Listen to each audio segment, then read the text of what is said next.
Metal Gear Solid 4 wrapped up the MGS series perfectly.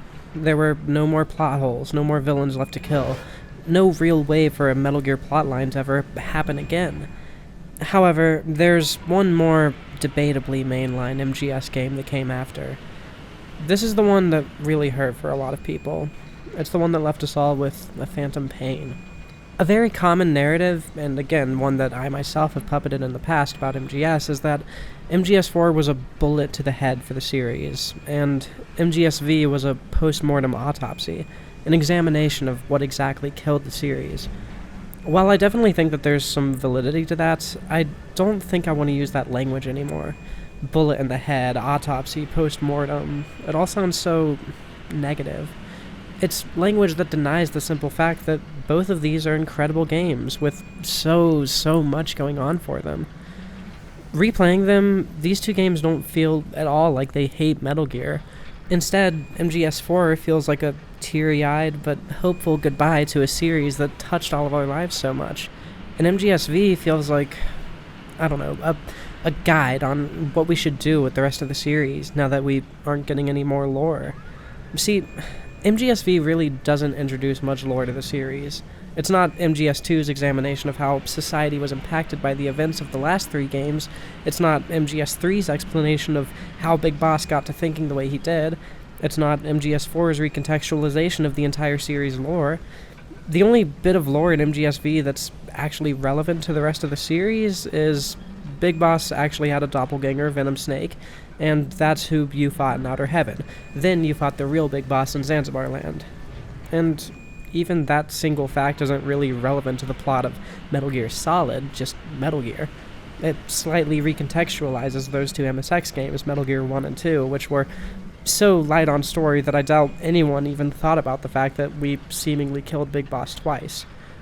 Other than that, I mean, Ocelot, Kaz, Zero, Amanda, Huey, Volgan, Liquid Snake, Psycho Mantis, all that happens with them is we see another chapter of their lives that only slightly recontextualizes some of their actions. Sahelanthropus, Code Talker, the Vocal Cord Parasite, XOF, Quiet, Diamond Dogs, all the other PMCs, none of these things really have anything to do with the events of the other games. It's not the key event that sets the rest of the series in motion. That was MGS3. MGSV is kind of just a story in the Metal Gear universe, separate from the rest of the series' lore. So, again, MGSV feels to me like it acknowledges that there isn't really much room to fit any more lore in the lives of these recurring characters. They don't really need any more lore. So, instead of expanding on the lore so much, MGSV expands on the themes of the rest of the series. Like I said above, I view it as almost a guide on what we should do with the rest of the series, now that it's all over. Now that the story of the Snake lineage, both genetic and mimetic, has ended. We'll get into that, and talk about how the whole phantom pain argument fits into that idea. But first, let's recap the actual story. This won't take too long. In classic Metal Gear fashion, the story portrays itself as being much more complicated than it actually is. Basically, a long time ago, this guy, Skullface, was living as a child in his small village when it was attacked by the US government for helping to supply their enemies with weapons. Their factory was bombed, Skullface suffered horrible burns, and the language of his people was lost to time. He was the sole survivor of his people, and he couldn't even speak their language anymore. So he swore revenge on Zero, the man who created the Patriots with the Philosopher's Legacy that Ocelot secured in MGS3, and essentially ran the US government from the shadows. In order to get his revenge, he first took down the man who, albeit unknowingly, helped Zero the most, Big Boss. Under the guise of a UN nuclear weapons inspection, Zero and his XOF unit defected from the Patriots, who were called Cypher at the time, and attacked Mother Base, Big Boss's first iteration of the concept of a mercenary nation, the precursor to Outer Heaven. In order to make sure that the attack went smoothly, he captured Paz and Chico, two people who had a lot of information they could leak about Mother Base, in order to coerce Big Boss into rescuing them so that he wouldn't be present to defend Mother Base during the attack. Paz had a bomb inside of her, and that bomb put Big Boss's onboard medic into a coma and severely handicapped Kazuhira Miller. After this, Kaz started up Diamond Dogs, another spiritual predecessor to Outer Heaven, while Ocelot guarded the medic during his coma. Ocelot and Big Boss were working to use psychotherapy and suggestion on the medic in order to basically trick him into thinking that he was Big Boss. He'd act as a second Big Boss, dubbed Venom Snake, and draw all of the world's ire while building up his mercenary nation, Outer Heaven, so that the real Big Boss could lay low for a bit and build his power in the shadows. During Venom Snake's coma, Zero began creating the AIs that would go on to be known as the Patriots. Skullface understood that all of the Patriots' plans, the plans that we dismantled in MGS 2 and 4, relied on language manipulation. Basically some 1984 doublespeak stuff. Specifically, they relied on the English language, the world's lingua franca, or most universally spoken language. So Skullface channeled his hatred that came from losing his own language and crafted a plan to use a vocal cord parasite to kill anyone in the world that spoke English. He would eradicate the world's lingua franca and the language that the Patriots operated on, both to get revenge on Zero for all the bad stuff in Skullface's life that he represented, and he destroyed Zero's plans for social domination of the world by severing the world's nations socially from each other. Destroy the English language, and you can destroy the S3 plan before it was ever even started. Skullface wanted to replace a common tongue for the people on Earth with a language of deterrence. He wanted to put the first iterations of Metal Gear in the spotlight so that every small nation and organization would soon have their own nuclear capabilities, and small cultures like the one he lost wouldn't have to fear eradication at the hands of world superpowers like the US government. Venom Snake stopped Skullface's plans, indirectly helping Cypher to make sure that the S3 plan could happen all those years later, though neither Cypher nor Venom would have known that that's what it would have led to. And that's pretty much the story. As you can hear in this cassette in Ground Zeroes, Kaz turns out to have always been against Big Boss, seeing as he was there helping to put the bomb inside of Paz. Give it a shot already! That'd be the voice of Kazuhiro Miller's voice actor, and in the Japanese version of this game, Miller's Japanese VA says this line too, so it's no mere coincidence. I guess he was working for Cypher or something, but that doesn't really matter right now. Okay, so I guess the story's a little bit more complicated than I let on, but hopefully we're all on the same page now, because you can easily play through all of MGSV and only get the absolute surface level of what's going on if you aren't paying, frankly, way more attention than is reasonable. I gotta say, I really hate explaining MGS plotlines. It's never as simple as it is in my head, but it had to be done. Now that we're on the same page about what it is, we can talk about the real reason that this video exists. What it means. If you've been paying super close attention over this video series, you'll have noticed that MGS2 and its events came up a whole lot during that plot synopsis just now. Skullface predicted that the S3 plan, or something similar, could happen in the future and wanted to eradicate the English language to prevent that eventuality. He's talking about creating a world where every small faction has its own nuclear force. And now every state, group, and .com has its own version of Metal Gear. Not exactly a classified weapon for today's nuclear powers. Really, more than, oh, there were actually two big bosses, this is how MGSV most connects to the rest of the series' story. It's all about Diamond Dogs inadvertently helping to ensure that the plot of MGS2, the S3 plan, went off without a hitch, by stopping the one man who was trying to prevent it before it started. Well, that's the main literal connection. The connections with MGS2 don't end there, though. In fact, they go all the way down to this game's very core. See, even with the glorious tribute to all that Metal Gear is that was MGS4, and the bombastic, action-packed origin story that is MGS3, and the beautiful message of learning to put your past behind you and look to the future in MGS1, I still think that MGS2 was just the perfect ending to this series. It told us not to worry so much about canon and extensive lore and just focus on how we felt during the games. It told us that our interpretations of Metal Gear, what it all meant, how it felt, how it affected us personally, was the only thing that really mattered in the end.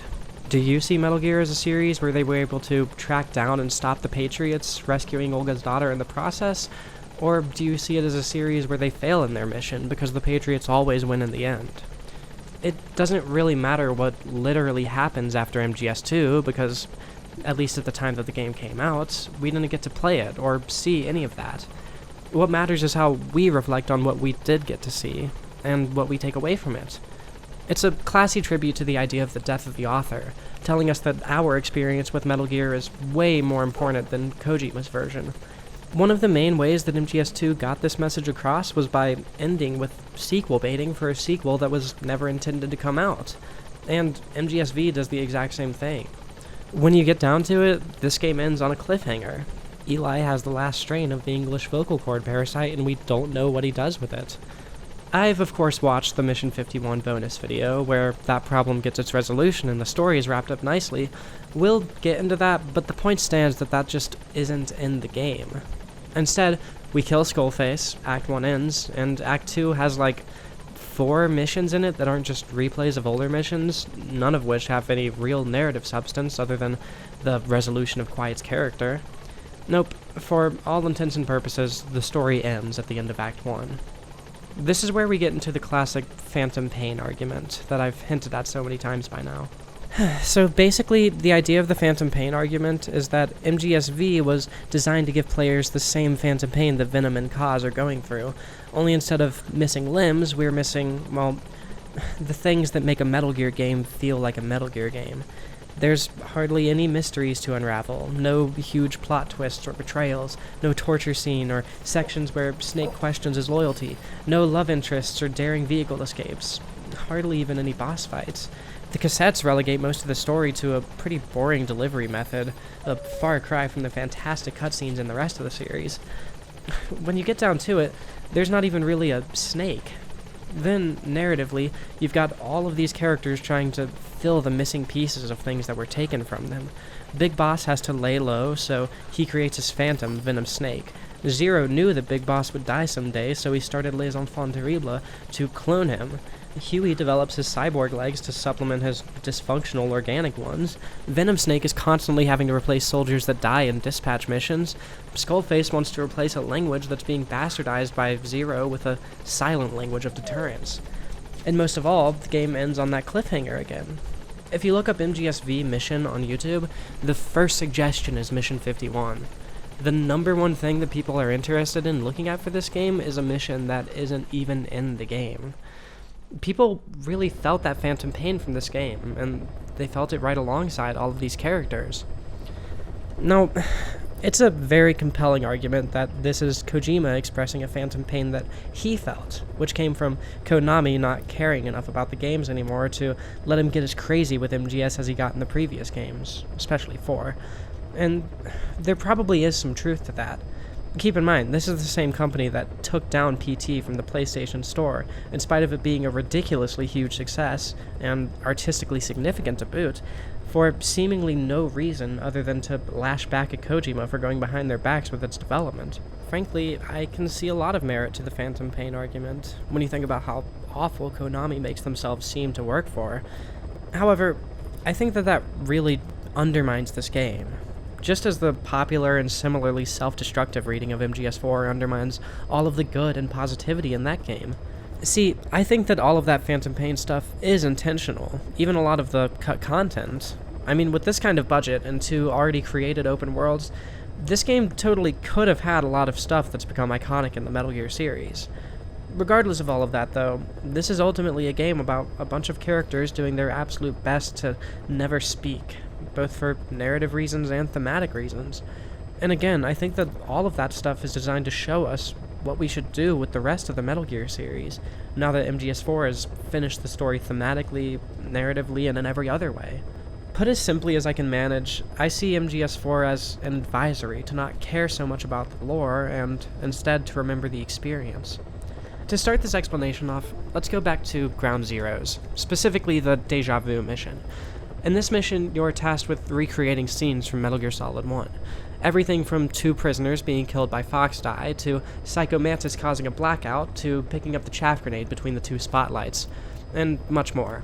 All ending in a quiz to test how well you remember MGS1. However, there's something else going on in this mission. All over the place you see these logos for all of the Metal Gear games, the ones directed by Kojima, and the ones that aren't quote-unquote canon. To complete this hidden side objective, you have to find a gun in the admin building's armory, and use its UV flashlight to erase the logos. Only thing is, you can't erase the logos for the games that Kojima didn't direct. You can only erase the logos for his games. Metal Gear 1 and 2, then MGS 1, 2, 3, 4, Peace Walker, and Ground Zeroes. It's all totally abstract. Absolutely nothing canon is happening in this mission. But this is one of the saddest moments in the series for me.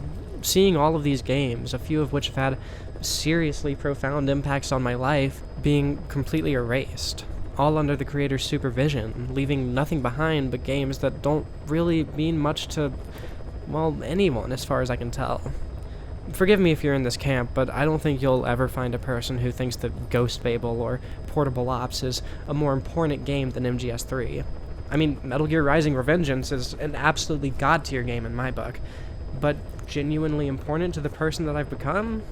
No way, not like the mainline games. So, what does all of this mean? Was this Kojima's way of predicting that his series was going to be ripped out of his hands with entries like Metal Gear Survive and this new Metal Gear movie that's supposedly entering development soon? Well, yeah, probably. And that definitely lines up with all the Phantom Pain stuff in the sister game. But in classic Metal Gear fashion, there's one line during the sequence that kind of recontextualized all of that negativity for me into something more positive. You erased all the markings, but every one of them will always be with you. You can erase the markings, but the memories will always remain. Translation. All of this lore is getting crazy, huh? Sonny being saved by Raiden and Snake refusing to just live kind of undermines the endings of MGS 1 and 2. The Fox support team turning into the Patriots kind of undermines the story of MGS 3. The very existence of this game kind of undermines the conclusion that was MGS 4, huh? And I bet that whatever Konami does with the series after this game is going to further undermine all of that stuff. But you know what? The memories you have with those games, everything you felt and thought about during those missions is yours, and what you choose to do with them is your choice. Like I said, the connections that MGSV has with MGS2 go way deeper than the S3 plan and the Patriots. But okay, that's just one random line in what is, technically speaking, not even the same game. What does any of this have to do with the Phantom Pain thing and the other MGSV? Well, with hours and hours of lore being the thing that ultimately ended the Metal Gear series in 4, and how all of that lore usually only served to undermine the previous games, MGSV is all about words that kill. For a long time, I've had this shower thought that's always been difficult to put into words. I guess the idea is that language is a filter for ideas. Every language is different and lets different ideas through the filter, but if you have a thought and haven't put it into words yet, the thought is abstract and mysterious, but pure. Then, once that pure thought is grounded in a phrase or a sentence, it stops being so dynamic and becomes static. Hopefully any of that made sense. Basically, ideas become boring and familiar once you wrap them up in a language. I've got all sorts of Metal Gear ideas that were really interesting to me until I wrote them down and started making these videos. Now I understand them, and so they don't fascinate me in the same way anymore. This is a phenomenon that the Metal Gear series pretty clearly demonstrates. It's interesting to imagine how Snake and Meryl got along after they escaped Shadow Moses together, and seemingly fell in love. That story gets a lot less interesting once you've played MGS2, and have heard Snake tell you exactly how their relationship went. The Patriots, this shadow organization that's trying to rule the world and might not even have any humans actively running it anymore, is much more interesting than the Patriots formerly known as Cypher, started by these 6 people who did this thing in 1972 and did this thing in 1983 and went on to do this thing in 2008 before this thing happened to them. The former is an idea, the latter is a history lesson. Metal Gear has always been a series that was filled to the brim with language. Hours of codec calls you can miss for your first time through. Long cutscenes with a dozen characters, almost every one of them somewhat dynamic. But past a certain point, the words had killed the series. Like I said in MGS4, extensive lore was used to end this series. All of our questions were answered, and the story ended. So how do you make a game in a series which has already ended, and has such a heavy focus on story? It's simple, really. You just make virtually every character refuse to talk whenever it can be avoided, and you make gameplay where you more or less know what you have to do even if you don't pay attention to the cutscenes. In previous Metal Gear games, cutscenes were genuinely really important to the gameplay. They told you what you should be doing, what pitfalls you should look out for. They gave you sneak peeks at the areas you'd be sneaking through later. They helped you define who was and wasn't a friend. They showed you your character's abilities and your enemy's weaknesses. People make fun of these games for having such long cutscenes, but in every main entry prior to V, the cutscenes really felt like they were a part of the gameplay. In V, though, once you get past that first mission, they're kind of just something to keep you interested in the story, and maybe give you motivation to fight past some of the more difficult missions. MGSV, having 100% of the game, feels like it's way more about sending soldiers to fight in dispatch missions, learning enemy behavior, building up diamond dogs, and all of these other gameplay concepts than it is about Skullface or Sahelanthropus or the vocal cord parasite or Quiet or any of the other story concepts. The whole series has ridiculously fun gameplay, but V is the only Kojima Metal Gear Solid game that is more focused on gameplay than story. And what story there is all feels like it's just a big metaphor for why the game had to be that way. However, at the end of it all, after Skullface is defeated and Eli leaves us with a cliffhanger, we get the true ending. The true ending doesn't tell us what happened to Eli or the third boy or Sahelanthropus. Instead, it's a lot like MGS2's ending, a fourth wall break, acknowledging the player's role in the game and telling us what we should do with Metal Gear now that the series is over. Facts do not exist. There are only interpretations. When you replay the prologue at the end of this game, this Nietzsche quote opens it, and it's about as Metal Gear of a quote as you can possibly get. As you replay, there aren't too many differences for the bulk of it. We connect the dots and realize that Quiet was the XOF soldier sent to assassinate Big Boss in Cyprus, and we learn that we were, in fact, not the real Big Boss over the course of this game, but the medic who worked to remove the bomb from Paz at the end of Ground Zeroes. Much like in MGS2, the game asked us to choose a name in the beginning and didn't use that name anywhere in the game until the very end. Only this time, it goes a step further and has us create a character who we don't see until the end of the game either. Here, at the end of the game, Venom realizes that he isn't the quote-unquote real Big Boss, and someone, supposedly Ocelot, gives him one last cassette from the man who sold the world. I'm just going to let this play for a moment. My voice could use a break anyway. This cassette literally explains to Venom that he's Big Boss's phantom, but I want you to listen to it from the perspective of Big Boss talking to the player. Specifically, he's talking to the player about how he and the Metal Gear series has impacted the player, and how the player has impacted the series by playing it. Every player has their own version of Metal Gear that they experienced in their own way, in a playthrough unlike anyone else's.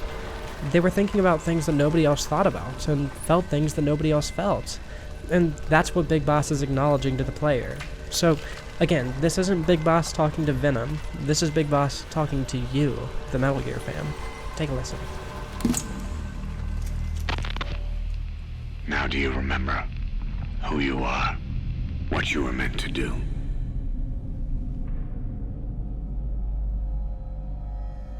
I cheated death thanks to you. And thanks to you, I've left my mark. You have too. You've written your own history. You're your own man. I'm Big Boss. And you are too. No, he's the two of us together. Where we are today, we built it. This story, this legend, it's ours. We can change the world and with it the future. I am you and you are me. Carry that with you wherever you go. Thank you, my friend. From here on out, you're Big Boss. The whole Metal Gear Solid series has always been about what it means to be a human, an individual. Being human isn't about mindlessly passing down your genes, and it isn't about telling someone else's story. Humans are unique because they can make their own stories and generate their own ideas, and then choose which ones they want to pass to the future. Humans sense the world around them and know no truth beyond their own interpretation of their senses. It doesn't matter what is or isn't canon. What matters is how you felt, how the things you sensed in life affected you. All of the lore that was necessary for sequelizing the Metal Gear series, all it's done is make it harder and harder to see that these games have always been about us, the players, individually. After listening to this, Venom Snake, the player, now in the future in Outer Heaven, flips the cassette over to reveal Operation Intrude N313, the first mission that we ever went on in the Metal Gear series, and he puts the cassette in an MSX, ready to replay the Metal Gear series. And this time, remember that no matter how convoluted the story gets, what matters more than anything is us, how we feel when we play these games, and what we take away from them.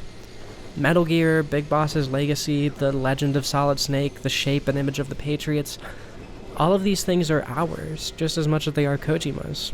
We have our own ideas and feelings and emotions, and nothing will ever be able to take that away from us. All we have to do is decide which ideas deserve to be passed on. I hope you've enjoyed the ideas that I've passed on to you over the course of this series. Have a fantastic day.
And it's done.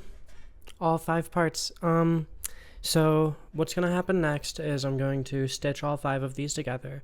Originally they were written as one single large video, and once I put them back together, they'll be one single large video. And then on the 24th, this whole thing, this like 2.5 hour or something long video, is going to go live to everybody, because that is the day that the Master Collection comes out. Metal Gear Solid 1, 2, 3, and Metal Gear 1 and 2 in a big collection. Should be pretty good. Hopefully that gets some views. This was really important to me, like more so than I can even get across, and I'll get into that in a second and why that is. But first off, I would like to thank my girlfriend Charlotte. She recently played through the series with me. She'd never seen them before, and she just let me show her the games, and she was so in love with them, and it's kind of what inspired me to dig up this old script of mine that I had for all these years and finally make it this video I've wanted to do for a really, really, there she is now, really long time. I've got too much to say for me to just sort of speak freely like I usually do in these outro sequences, so instead I'm going to read you a string of tweets I made when I first finished this. I doubt that too many of you will know this, but way back when my channel was only a couple months old, I spent about 5 months writing an analysis of MGS2. I wanted it to be perfect because that game was incredibly important to me. Over the course of making that video, I figured out what exactly I wanted to do with my channel. Rather than boring-ass literally analyses where I just list off a bunch of objectively correct ideas about the games I was covering, I would do what MGS2 was all about doing, and start making these videos as much about me as they were about the games I was covering. I wanted to put my soul, my character flaws, my ideas, and my feelings into them, and say things that only I could ever say. MGS2 is objectively the reason that my channel is what it is. When I uploaded that video, it was my first one to ever get over 1,000 views, and it was the video that finally got me past 100 subscribers. In my heart, I've always been the Metal Gear person, but a huge part of me was really afraid of redoing those crappy old MGS videos because I was horrified that I might have lost my touch somewhere along the way. Lost what made my channel special in the first place. Lost the confidence to really speak from my own heart. Finishing this project, the whole series Metal Gear analysis, proved to me that I was completely wrong. I can do absolutely anything that I set my mind to. My thoughts are worthy of being put out there. I never lost my touch. I only got better with time and experience. Now, finally and unequivocally, I know that for a fact. So thank you all, especially the patrons, for giving me this opportunity. But the reason I usually record these sections at the end is to verbally thank the patrons who are donating $10 or more monthly, so I'll go ahead and do that. Those patrons are The Narcissist Cookbook, Asyobatoon, Spooky Ina, Guybrush, M. Coy, Voiced Mute, Cappy, Mina, Lake, Super, Freedom Rider, Eva Knight, Panda, Mr. Cococo, Shay Theus, Bjorb, Lily Leones, Neris, Sean Hamilton, The Coom Slayer, Monkey Monk's Monkey Monastery, Nomad Delilah Jester, Haunted Mystic, Charlotte, IW, Arda Aurelia, Poof Donut, Atheist, Femboy Fishing, Joannis, Laura M, Rio, Mia Maple, Vega Nelson, Demise, Nicole, Neurofilter, Ada Avery, Summer Celine Garnet Midnight, Big Time Jim, Darius Fazier, Dennis Valshakimer, Almost Dead Again, Gab, David Kaiser, Erica, CeeLo, Christopher Aestus, and Babylon Broken. I got through all of them without messing up. That's awesome. I'm a little bit nervous as to where to go next with this. I know it's already been 4 minutes. Been working on this series for a few months now, and I've got a lot of ideas already. Each one of these videos has gotten less and less views. It's something that I really needed to do, so I don't really care about that, but I'm hoping to do something a little bit more crowd-pleasing next. I'm pretty scared. It's going to be difficult to not have this series with me anymore. A lot has changed in my life over the time I was doing this series. Some good, some that's going to haunt me for years and years and years and years to come. I guess one change that's worth talking about is I'm now doing a full-on 9 to 5, 8 hours a day work schedule with 2 12-hour shifts every day, so I am being a lot more productive. That's how this video is already up when the MGS4 one just came up like a few days earlier. It's crazy. So hopefully my creativity can match my productivity and I'll be able to maintain a much higher video output, because right now we're in a crappy long-term financial situations, all I'll say, and I just need to get my channel back to how it used to be. You know, a couple 100,000 views on every video. That sounds insane now, but that's where I used to be anyway. I'm rambling at this point. It's already been 5.5 minutes, so have a fantastic week, everybody, and thank you so much for sticking with me through this series and letting me do this, because this was something that was really, really, really important to me. Thank you.